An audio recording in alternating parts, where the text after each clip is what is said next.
I want to talk about Mrs. Kelly's Monster by John Franklin. This is one of the best feature stories of all time. As you can see, it won the Pulitzer Prize for feature writing in 1979. This is just a great piece of reporting and a great piece of writing. So let me go over some of the things I like about it. First, this story is like a day in the life story.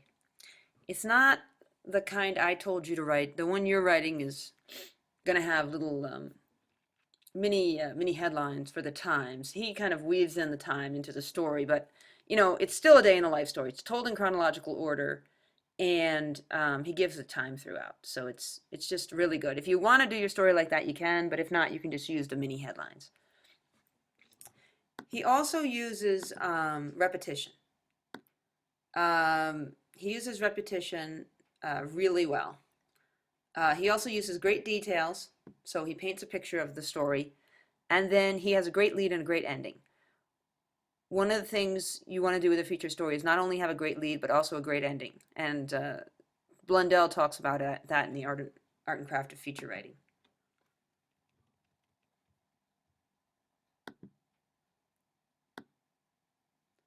Okay, the first two graphs, there's juxtaposition. He does juxtaposition a few times.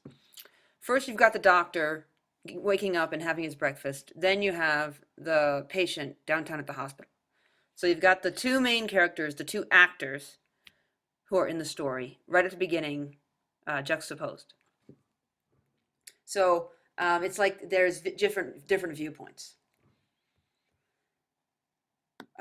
He's got details right away. So the wife makes him breakfast. She doesn't just make him breakfast, she makes him waffles. Okay, so that's key. Okay, you can see the waffles, you can smell the waffles. If you just say he has breakfast, it's boring.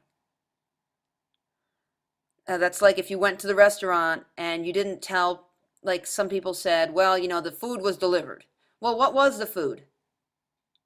Don't just say the food was delivered, tell me what the food was. And then he says there was no coffee because it makes his hand shake. Well, he's a surgeon, so of course he doesn't want his hands to shake, so that's a great detail. Then he starts repetition. He starts with the time. The third graph is it's 6:30 a.m. Throughout the story, he's going to give the time until the end. And this is really a great way to tell a story. You're moving through time. It's like there's movement in the story. You always want action, and this is action. It also shows you how long the operation takes. The story doesn't have a lot of quotes. What it does have, they're good quotes. Remember, you don't want a quote that doesn't have any effect. The quotes are there for a reason. They have effect. If you can say it better, say it yourself. Then they talk about the doctor's lunch. Starts out with the breakfast, then goes on to the lunch. The lunch is key. This author does not use a detail that isn't there for a reason.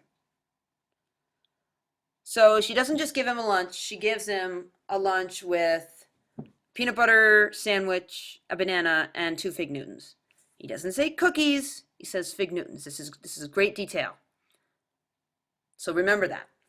And the lunch is going to come back at the end, and it's a really great thing he does with it.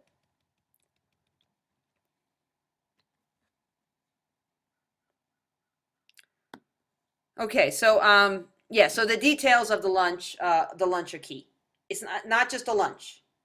It's a peanut butter sandwich, a banana, and 2 fig Newtons. Remember that.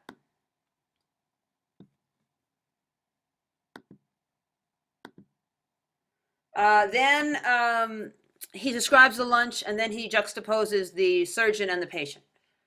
So he's got the surgeon getting the lunch, and then the patient is downtown at the hospital going under.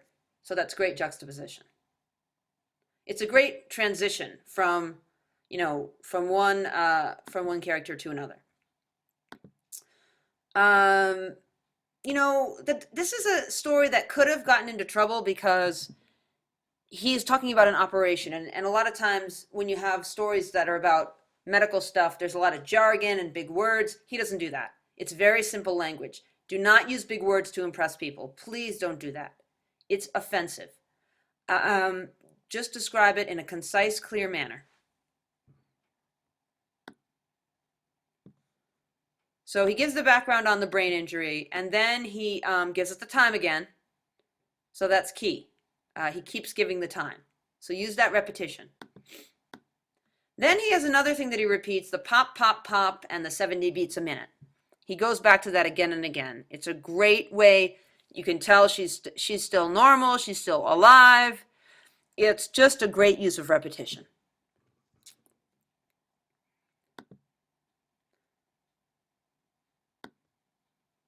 Then you get, okay, he goes all through the operation, and the detail in the operation is great, and you just read that, and that's really great.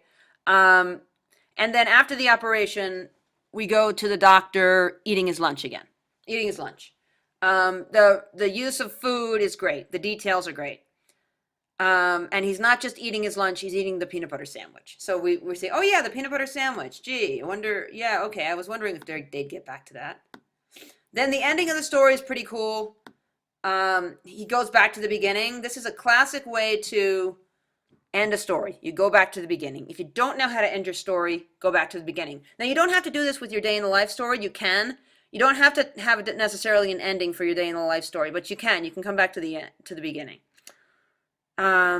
So he's got the lunch again.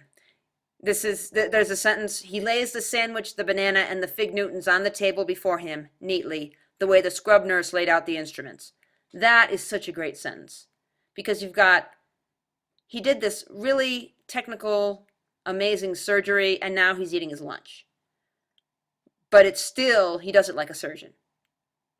But he's still a regular guy because he eats peanut butter sandwich and fig Newtons. So it's pretty cool.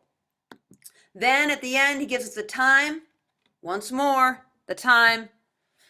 And it's very powerful.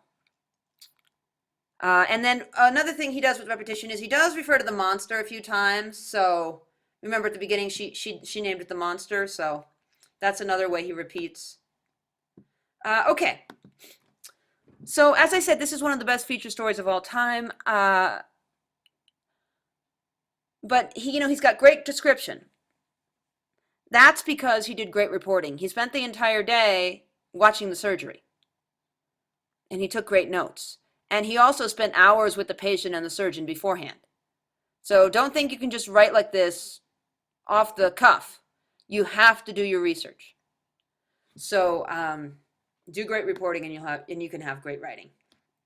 Okay, so those are some things to take away from Mrs. Kelly's Monster. Hope you enjoyed that story.